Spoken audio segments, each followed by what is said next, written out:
بسم الله الرحمن الرحيم. سبح اسم ربك الأعلى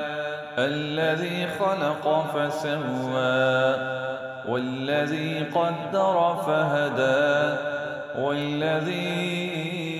أخرج المرعى فجعله غثاء أحوى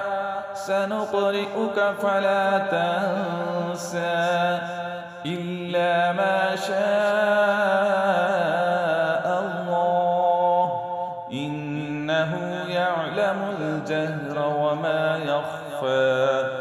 ونيسرك لليسرى فذكر إن نفعت الذكرى سيذكر من يخشى ويتجنبها الأشقى الذي يصلى النار الكبرى ثم لا يموت فيها ولا يحيا قد أفلح من تزكى وذكر اسم ربه فصلى بل تؤثرون الحياة الدنيا والآخرة خير وأبقى إن هذا لفي الصحف الأولى صحف إبراهيم وموسى.